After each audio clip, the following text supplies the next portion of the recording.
You are listening to the Workbench After Hours podcast. This is a podcast dedicated to the Second Amendment, where we talk about firearms, everything going on in the gun community, and we even try a different whiskey every week.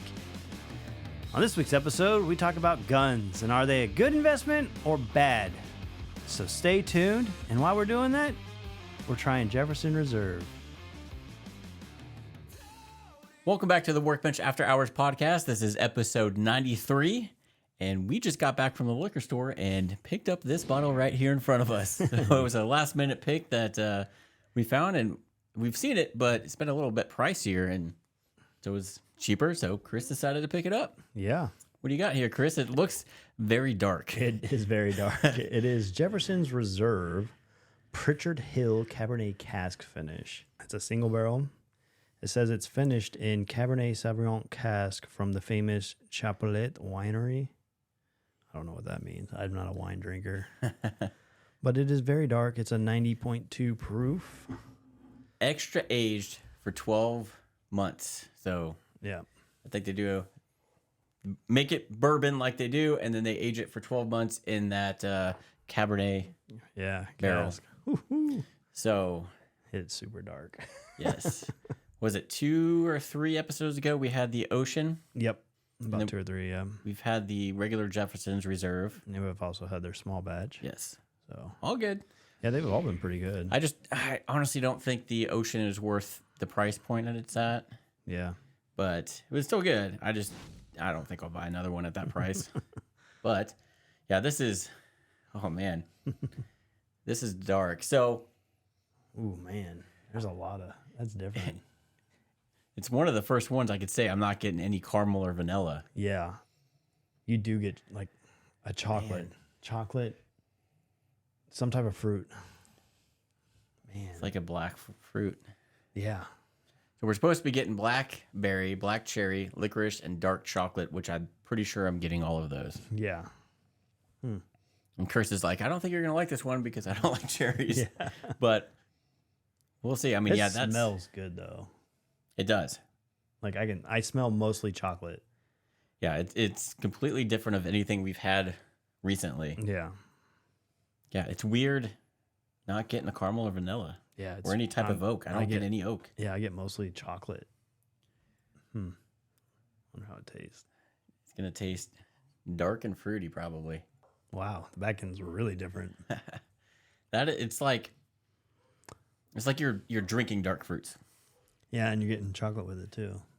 And up front, you're getting like a chocolate. I think it's fruity, and on the back end, it's just I don't know. It's different. I got a little bit of chocolate on the back in there. I got all the chocolate up front. That does not taste like bourbon or whiskey at all. No, it's weird. I don't know how to explain it. It reminds me almost of like a flavored whiskey, really, like a chocolate whiskey. That's Right. kind of what it reminds me of. I can definitely pick up the cab wine in there for sure. Yeah. Like instead of having your normal whiskey flavors, you get the dark fruits plus some cab and then some chocolate in there. So it's different. Yeah, it's a lot different. It's not bad. It's good. It's just not what I was expecting. Yeah. Like, so it says you're supposed to get flavor of fruits, dates, apricots, Cabernet, and then lemon. I'd get 0 lemon. Yeah. And then the finish is long, smoky, and oak. Tannins. I don't get smoky or oak. I get 0 oak. Yeah, it's very long lasting. It is. I do get the fruits, but like I said, I get like a chocolate. Yeah, it's like a very dark chocolate. It's not like a milk chocolate, like a dark chocolate. Mm-hmm. And I can definitely taste those dark fruits, like the black cherry. It tastes like it looks dark. Yeah, very much so. So if it's because we've tried some other ones that have been aged for another 12 months in cab barrels. Yeah, And they were really good. they weren't as fruity as this one is. It's weird how much fruit is in this one. Yeah, I'm getting fruit chocolate, and now that I've had it soak my tongue, I'm getting that smoky. I'll get smoky, but not like oak. It's just a smoke like flavor. You know what this reminds me of is like a port wine. Yeah. So this is almost like a whiskey that you would have for like dessert, kind of like you would with the port wine. Yeah. Yeah. I could see that. I don't like port wines though. But Definitely different. I mean, it's good. It's just different. Yeah. I don't know if it was going to be for everybody. Yeah, I don't think so. It was was it like $69? It's like 68 and like 75 with tax or something like that. Yeah. And it's usually I think $80 or $90 is what I've seen it for. Mm-hmm. So it's different. It is. I can't wait to see what it does on the rocks. Honestly, now that I've said that, it does. It's like I'm drinking a port wine. Yeah. Almost. So yeah, if you want to try something completely different, try this. If you're not a fan of port wine, I would say maybe not for you. Yeah, try the Jefferson Reserve by Yeah, itself. yeah, because this definitely has a very dark flavor. Yeah, it is going on. The barrel is super dark. Like it's almost, I'd say, like dark brown. Wow, Looks like you. that's Looks like maple syrup almost. yeah. That's how dark it is. It's like soda. It's like melted soda almost. Yeah. That's crazy. Well, we'll let it sit on that. Yeah. And pour just a smidge in there and see what it does once it gets a little cold and a little bit watered down. Yeah, see if it changes the profile completely. Yeah. So it is a single barrel. Yeah. And it was selected by Lucas Liquor when they were Lucas Liquor, I guess. Yeah. Barrel 22. Yep. Bottle 20. Yeah, we went to it used to be Lucas Liquor, and we went there today, and it was a Total Wine and Spirits. Yeah. So that caught us off guard, and it was overwhelming. Yeah, Lucas had a lot of options too. It's just this place is set up a lot different. Yeah. And it had, there were a lot of whiskey options, but a lot of stuff we've never seen before. Yeah. Like a lot. And they ranged from, there was a bottle of whiskey, I can't remember the name of it, for $5.49. Yep. Where you could splurge and get the bigger bottle for $6.49. And then they had, I think the most expensive I saw was the Kentucky Owl one for like $3 something. Yeah, they had the 15-year Whistle Pig, and that was like $2.89. Yeah, I'm good on that. Yeah. But yeah, I'm like, man, I kind of, just for the hell of it, because they had a lot of cheap whiskey up there. Like, I'm talking under $15. Oh yeah, like a lot. It's like I almost wanted to pick up that bottle of $5.49 just to see, because it's actually here in Atchison is where it is bottled. So I don't know. Might get that just to see it and maybe be a. Yeah, it was really well organized though too. Like they split it up by like your traditional whiskeys, rye whiskey, single malt whiskeys, and they had a lot. It did. All right, so took a sip of it on the rocks, and it's lightened it up a little bit. Yeah, gets a little sweeter. A lot sweeter, I think. I think you get more of the fruit sweetness. So I prefer it on the rocks for sure. Yeah, it's different. It is. I like it better on the rocks. So far. That's crazy. So far.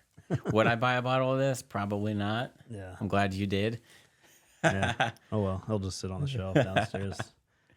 Yep. At some point, we're gonna have to recycle some of our stuff. And I know. And I got so much stuff. Just need to. I don't know. I just need to start drinking more, I guess.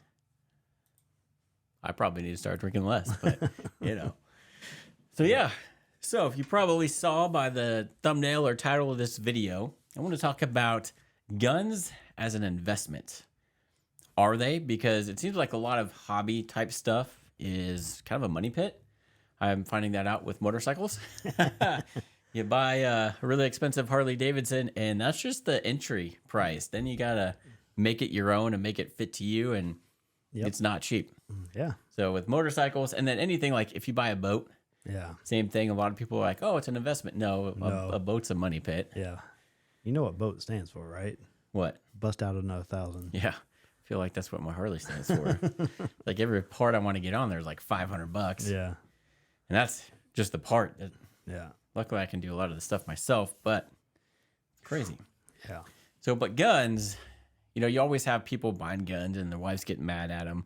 Luckily with me, my wife doesn't care how many guns I buy, as long as I pay the bills, all the other bills, and we have a place to live. But I started, when I first got into guns, I got addicted right away and just started buying a bunch. And guns can be an investment if you do it right and buy the right ones. Yeah. Right? Well, and I look at it too, like guns don't really lose their value. So really, if you buy it and you have to later get rid of it, you're not going to lose crazy amounts of money like you would with a car or a boat or anything like that. Yeah, so if you go buy a Glock 19 brand new, shoot it, end up not liking it, yes, at that point you're selling it as a used gun. You're not going to sell it for what you paid for it, but you're still going to get a lot more for it than if you were to be selling like a car or something. Yeah. But and also depending on the time and what's going on, you might actually make more depending on. If there's a gun scare or guns are hard to find, Yeah. sell it for a profit generally, Yeah. especially with ammo. Yeah. That's what I've been seeing now is since our last podcast, we talked about there being a shortage on stuff from that Lake City ammo plant, specifically 5.56. All my suppliers are still out of stock, and I'm seeing prices go up at just stores where it was a lot cheaper. Yeah. You're looking at you're looking probably over 40 cents around now for 5.56, the cheap stuff. That's crazy. And that's the cheapest I found it. Like, it's getting up there. Yeah. So, like, with ammo, though, I mean, buy it, and then if you need to sell it, you're probably at least going to get your money back, if not make a profit, if you sell it during times when there's an ammo shortage. I mean, people want ammo. They can't find it at the store, so they're going to pay more for buying it secondhand just so they can have it. It's kind of like whiskey. Yeah. The allocated stuff, if you have it, it'll go for much higher on the secondary market. Yeah, like triple. Yeah. So you probably get your money back on a lot of guns unless it's a high point. Then that's trash. It's a paperweight to begin with. Yeah. But and it depends on how you sell it too. So if you sell it private party or on consignment, you're probably going to make more than if you take it to like a pawn shop because they're going to offer you way low. Yeah, and then they're going to turn around and sell it for what you could have sold it for and make a lot more money. Yeah, people always ask if I buy guns, like used guns, and I do occasionally or take them on trade, but I don't like doing that just because I have to offer less than what they could get if they sell it private party. Because I'm always like, I want to get you the most out of this for what you can.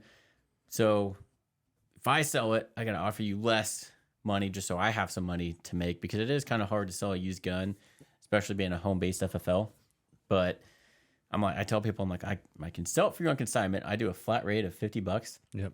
Because I figure $20 for a transfer fee, which I usually charge, and then $30 for my time putting it up on Arms List or Gun Broker or hauling it to gun shows, stuff like that. So I think that's fair. And it doesn't matter the value of the gun. It could be a $4,000 gun or a $300 gun. It's just a flat rate of $50. Whereas some places will charge you a percentage. Yeah. And that can get pretty high in your profits. So that's kind of what I did. And so that's a good way to get the most, especially if you want to do it right and make sure whoever you're selling it to goes through the paperwork and stuff like that. And I always tell people, if you're going to sell a gun, private party, do it through an FFL, because you never know who you're buying it through or selling it to. And they could say, yeah, I'm good. And then for some reason, they're not able to have a gun. And if they use it in a crime, ATF does a trace. You're the last person that's had it under their name. And then, it could get a little hairy. Yeah. But I would say modern day guns, they still hold their value, but they're going to depreciate a little bit. Yeah. However, where you're going to get the appreciation in guns is anything, especially military surplus. Yeah. Anything that's no longer made is probably going to go up in price. In military surplus, like I'm sure a lot of people who are into guns have noticed, like with my point, I got into buying Mosins because you can buy them for like $100 when I got into it. So I'd buy several from Classic Firearms for $100. Cabela's, 120, I think is at Cabela's, but ended up buying quite a few. And then the prices went up. They kept getting more. All of a sudden they were like $150. Then they got up to like $200. And I'm like, wow, that's a lot for a Mosin. And they just keep going up and up. And I remember when we moved into this house, I had a crate full of them, obviously, and my wife had to help me move them. And she's like, all right, I'm not going to tell you not to buy any more guns, but you cannot buy any more Mosins because I don't want to have to move them anymore. Yeah. But those were a good investment for me because I bought them at $100 when it came time for us to get married and we had to pay for our own wedding. I sold probably, I don't know, 5 or 6 of them at a decent profit. So I think I sold them for like $350-ish, $400 depending on what version or style. So that was definitely a good investment in guns. If you see the M1 Garands, Oh yeah, M1 carbines, same thing. They used to be cheap. now they're expensive. I remember that marksmanship program that you can get them through. Used to have a bunch of them, and it was like $700 or whatever. And now it's, man, you can't find a M1 Garand for under $1,000. Yeah, that's ridiculous. Yeah, so definitely military surplus is always going to appreciate because the supply is going to go down. They don't make them anymore, and then you got people that are going to change them somehow, like refinish the stock or do something stupid to them, and that's going to hurt that value of that gun. But they don't make them anymore, so that value is going to go up. Yeah, that, and like we said, scares. Like, have you ever looked at like police lots to like buy a lot of guns for, say, like $500-$600? Comes like 8 or 9 guns. I haven't. You told me, and I need to look into that. Yeah, that or there's a couple of auction sites now that I've been looking at, and I'm starting to see, and they get like big collections of guns, and they'll sell them individually. But yeah, there you go. Yeah, just tell your wife, hey, it's an investment. Yeah, it's an investment. You're really not gonna lose much money, even if you buy it new. I mean, $40, $50 maybe. Still, later down the road, if you need to, you can always sell it for almost what you paid for, if not more, depending on the times. Like COVID, there was that scare, so I bought my SIG for like $400. I think I sold it for $500, and that pretty much built the rest of my 6.5 Creedmoor. So Our selling a lot of my military surplus stuff that I never used and just sat around paid for a good chunk of our wedding. I had a Swiss K31, really good condition, and I hated parting ways with it, but I've never shot it. I'm like, it just sits in the safe. I could pass this down. So I did make a pretty penny off that too, because prices went up on those. I got a SKS, a Chinese SKS that I refinished. I'm going to keep that because I put a lot of work into it. But I mean, prices of those have gone up like crazy. It's really hard to find any cheap mill surplus now. Yeah, I think everyone's starting to like catch on and pay attention to those now. Like Classic Firearms, AIM Surplus, J&G Sales used to be my go-to before I had my CNR license to buy mill surp, and you could buy stuff for pretty cheap. Can't find that anymore. Hell, Mosin's on a lot of those websites. If they do come in stock, you're looking at $400 or $500. Jeez, which is insane for a Mosin. I mean, the most basic gun. I personally can't see myself buying one of those for that price. No. Maybe if you're the guy that doesn't have one and just wants it for his collection. But yeah.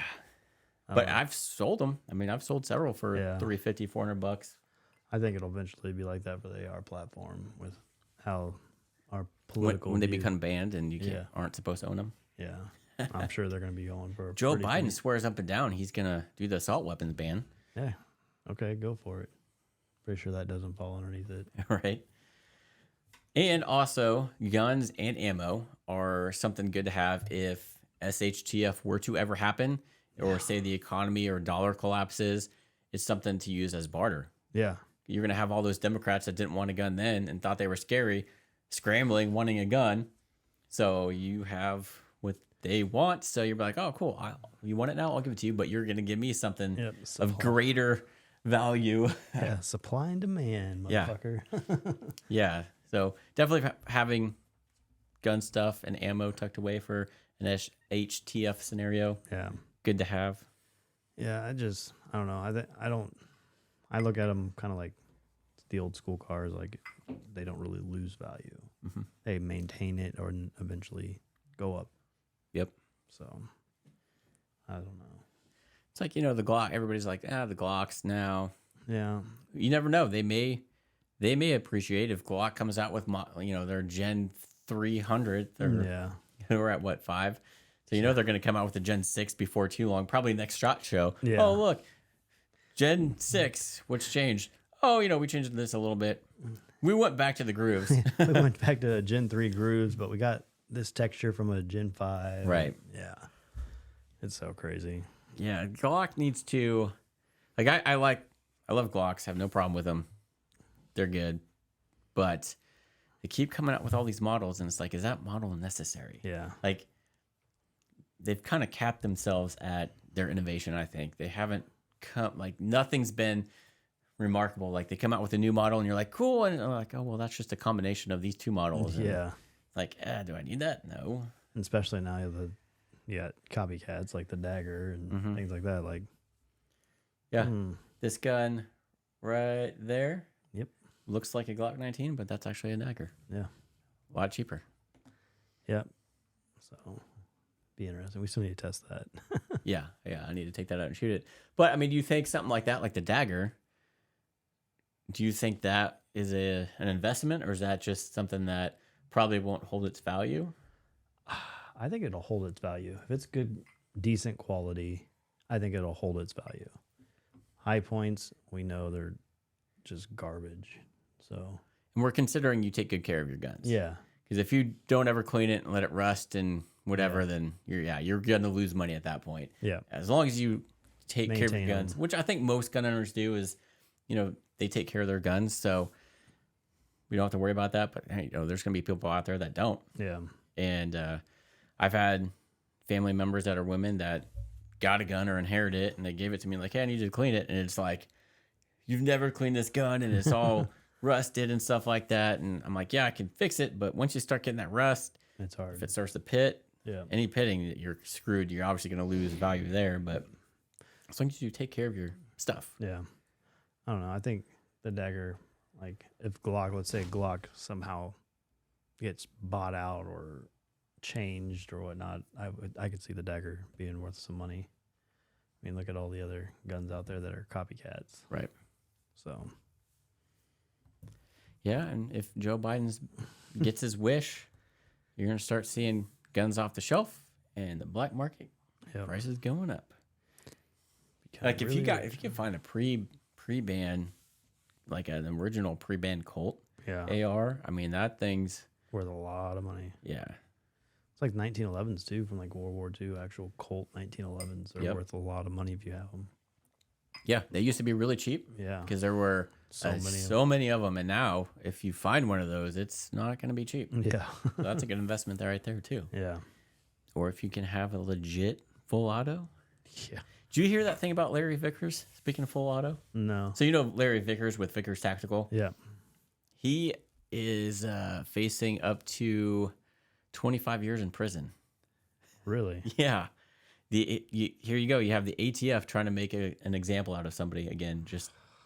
I guess there was something with, he had his SOT, so it's class 3 to buy full autos, but apparently, because when you do that as a dealer, you can have it, but you have to get a law letter from your local police that you're going to use it for them to demo to see if it's something that they want to buy. So apparently he was getting these law letters, but never actually demoing it for the police department. He was just getting them for himself, probably to use on the YouTube channel or whatever. But he was specifically using it for more or less personal reasons and not for the demo, kind of what you would as a dealer to try and get the police department to buy. So they're trying to get him on that. And I guess at some point his SOT expired and he had these guns. And see, that's what I've always wondered. Like, what happens if it expires and like you didn't get it renewed in time? Is there a grace period for that? Yeah, so like with my regular FFL, I have to renew it every 3 years. They send me a packet or a form to fill out, and you send it back, and you can request a letter because with the ATF, they're slow. So if they don't approve your renewal in time, they'll send you a letter that says, hey, we're still going through the paperwork. You could still run your business with this letter until we accept your renewal or decline it. I almost had to do that because my FFL expired on a Saturday, and I didn't get the letter, or I didn't even get the letter. I requested it, but that didn't get my new license until like 4 days after it expired. Oh, wow. And I call them like, hey, I don't have this letter. You guys haven't sent me a response. What do I do? And Like, well, you can't do any transfers or sales or anything until you get that license in the mail. I'm like, oh, no. thank God I just do this on the side. Yeah. But yeah, so there was probably a grace period if he was submitting for the renewal. Yeah. So maybe he just didn't do it. I don't know all the details. I know it's either Mr. Guns and Gear or Colonor. One of those two did a video on it. Or maybe it was somebody else. I don't know. I saw a video. I'm like, wow. That's crazy. Because he's got some custom guns. Like sometimes you'll see a Vickers Glock. Yeah. Yeah, I've seen those a couple of times. And Vickers rifles and. So he's facing up to 25 years in jail now for this, Jesus. whatever he did. And it's, the ATF is just trying to make an example out of him. Yeah. God. And the dude's, I mean, he's not young. I wish we could make an example out of them. Uh-huh. But that would suck. Like getting, Yeah. so it's like, man, having my license is kind of nerve wracking because they can at any time be like, oh, well, we're going to pull your license and see all these guns that were illegal for you to sell. We're going to somehow say you did that illegally. And Yeah. it's like, ugh. And that's scary. Kind of like with that YouTuber. Yeah, with the card. Mm-hmm. Yeah. Oh, he called the ATF and they said, yes, Yeah. it is legal for you to do this. And he wasn't even selling them. He was just promoting them. Yeah, that's crazy to me. And now he's in jail. It's like promoting cigarettes and tobacco or alcohol. Like, what's the difference at that point? Right. And it's all because they changed their mind. Yeah. They're like, oh, well, this is a full auto. This is why the ATF just needs to go bye-bye. It's like you can't tell somebody, yes, it's legal. And then turn around and change it, and then put them in prison. Yeah. Like that's... It's almost like, what is it? It's like setting them up. Right. Yeah. Yeah. It's legal. Yeah, it's fine. Wait a little while. Okay, we changed our mind. That's illegal. You're going to jail. Yeah. We're going to make an example out of you. Yeah. It's honestly scary, especially as an FFL dealer. It's like, man, at anytime they can change their mind. Do you have any mil spec stuff? No. Pretty much got modern stuff. Not cool enough then. Huh? No. I just like the older stuff just because it's all wood and not polymer and stuff or actual metal. Yeah, I mean, You could kind of see the butt of the Mosin up there. like, I think my shotgun, I got a steel on, but it's now worth like double what I paid, if not more. Yeah. Because of how cheap I got it for. Because they didn't know what I guess the person who sold it to Cabela's didn't realize they didn't have the barrel seated all the way. So they could only chamber one at a time, and got it out in the parking lot and realized it. Got it in, seated it, and all of a sudden I could hold all the shells I needed and everything. And got it for like literally $150. Man. And now it's worth like $400 or $500. There you go. Investment. Yeah. Because literally I was looking at it and I was looking at, there was one right next to it. Exact same brand, same everything. I was like, why is this one so cheap? Like they had it for like $200. The other ones were like $450. So I went up to the desk. I was like, hey, what's the deal with this gun? And they're like, oh, it only can do one shell at a time. And I was like, what? That's weird. And we're sitting there playing with it. I was like, I was like, well, since it can only do one shell at a time, can we make it work a deal? Like, yeah, 165. I was like, all right, cool. Bought it, got it out in the parking lot, and then cycled through. Like, sweet. Now it does molt. Hell yeah. There you go. Yeah. I don't know. It's just, I look at, I don't know, random stuff all the time. So, Also, new guns. Like, I remember when the Glock 42 came out. That was actually like a really cool thing. Oh, a single stack Glock. Awesome. They were hard to come by. So this was before I had my FFL. I bought a couple. yeah. And then I'm like, oh, okay, cool. So I sold one. Private sale for a profit. Because hard to come by and I didn't need to. Yeah. It was not a straw sale. Nope. It was not. But yeah, I mean, people buy and sell all the time. Yeah. I mean, I've made, probably when that one gun business went out, I bought like 3 or 4 guns. Mm-hmm. And I got them because they were police guns at the time. But shoot, they're worth a lot of money. Yeah, finding a good police gun. A lot of times, some of them will be in rough shape. They were used, but you can easily, replace the springs and stuff like that need to be replaced for pretty cheap. But a lot of times they weren't used much. Yeah. I mean, there may be a little wear from the holster, but a lot of the police guns I've seen, especially with the Glocks. Yeah. Very little wear and tear, very not used a lot, and they're cheaper than buying a new Glock. Yeah, because I bought my FNS 40 and an FNS 9, and I got them for like $200 a piece.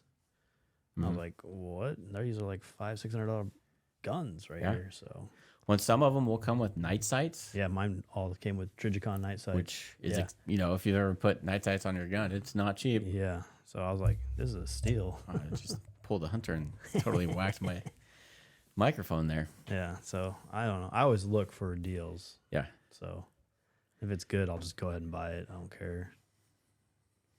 I know what it's worth. Yep. Kind of like with whiskey. Yeah. If you see a bottle of Frank Sinatra Jack, yeah. Ooh, that's a good price. I'm going to buy it. Yep. And if you wanted to, you could sell it secondary market for probably double. Yeah. At least double. Yeah. Blanton's is the same way. You get it for MSRP. But yeah. Does your wife limit you to buying guns? Like, hey, no, you can't buy this gun, or do you have to ask permission, I guess? Sometimes I do. She just wants to make sure our bills are paid first off. We got enough food in the house. Is it a good deal?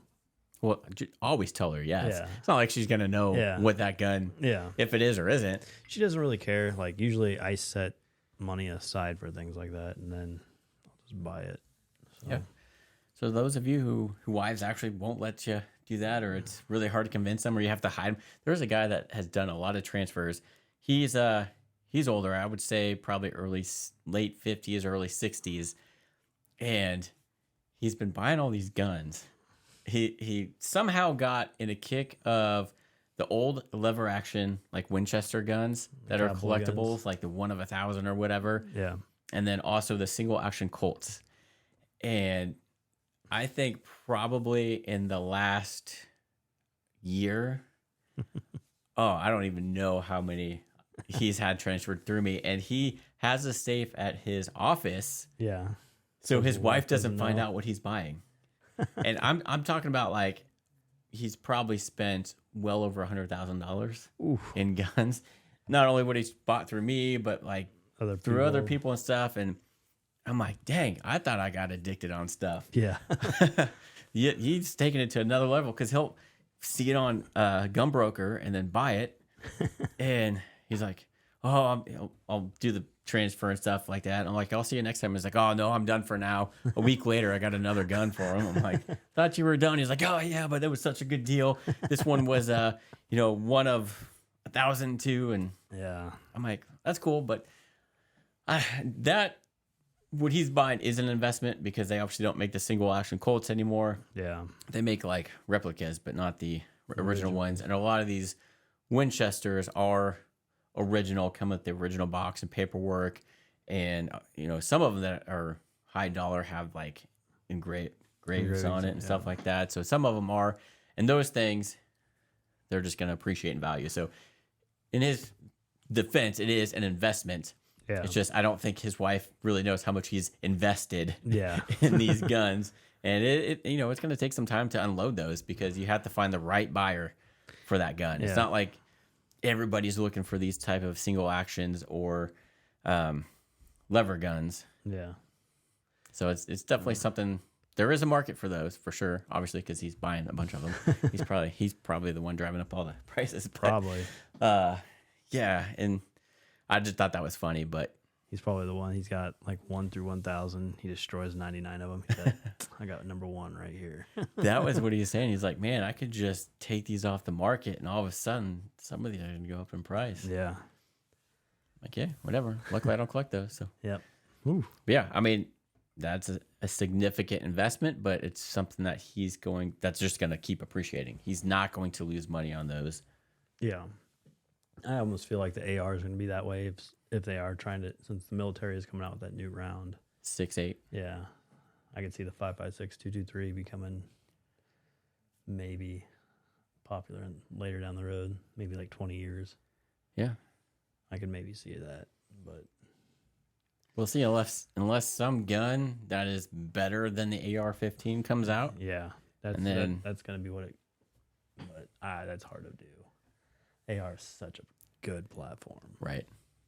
But you never know. Something crazy could come out. It's funny seeing watching some of the scenes over in Israel and Gaza and seeing the guns that they have, Yeah. the bullpups and the Tavors and stuff like that. Yeah, that I was sitting there watching a YouTube video. Like someone was like in Iran or Iraq doing like market. They had like markets where you can just go out and buy guns. And some of the guns they got on here, I'm like, what? You can just go to the market and buy that with the ammo? Are you serious?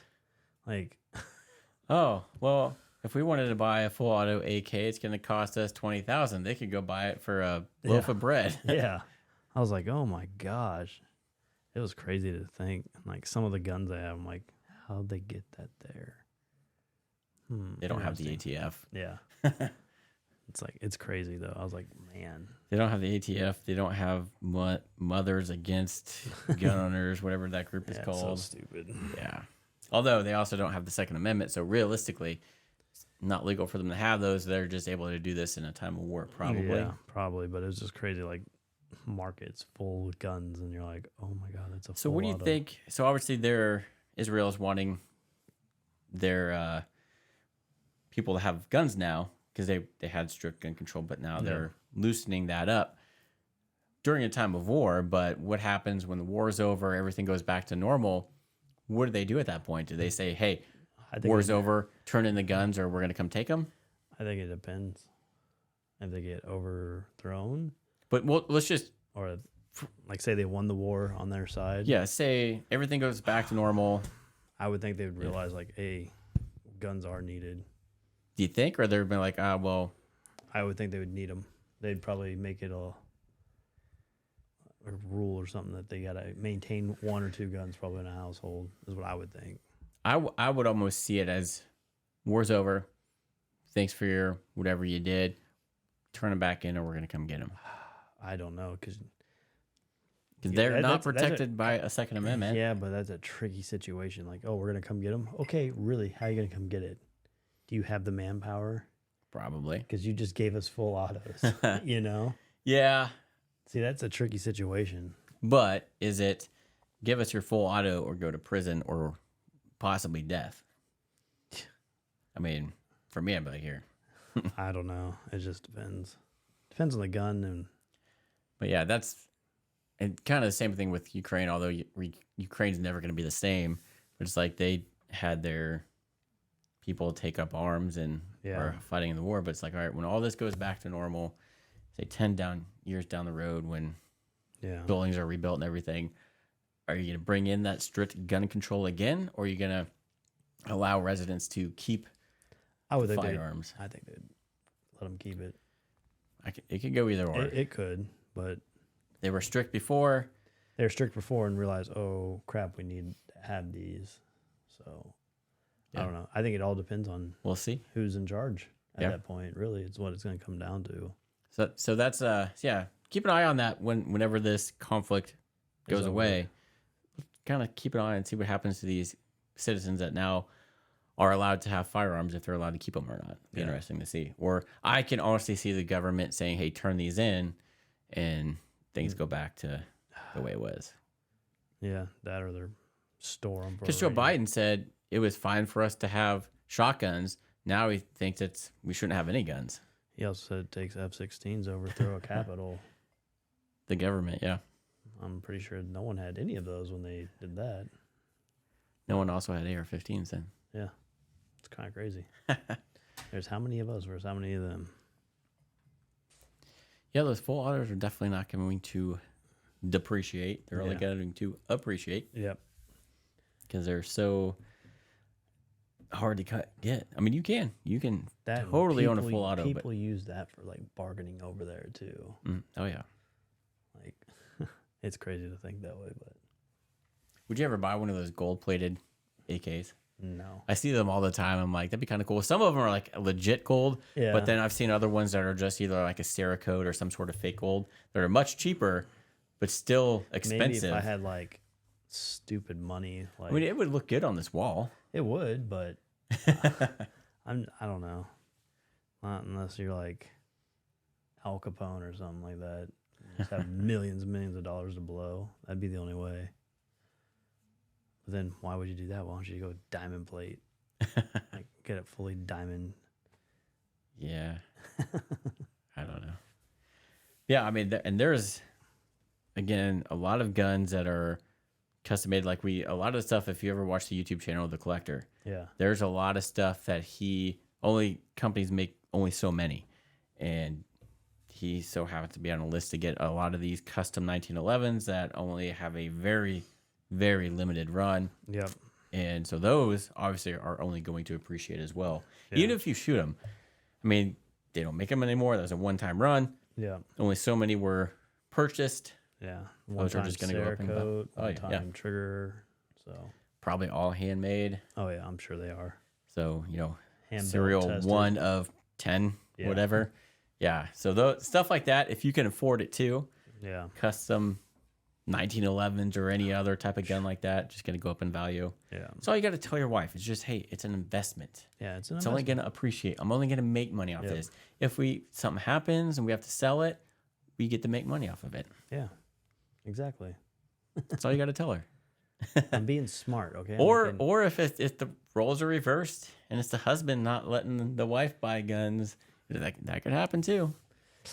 Yeah, I doubt it. Never know. Maybe.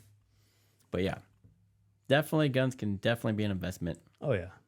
There are guns that you could definitely lose money on if you buy something. I mean, like the cheap guns. Yeah.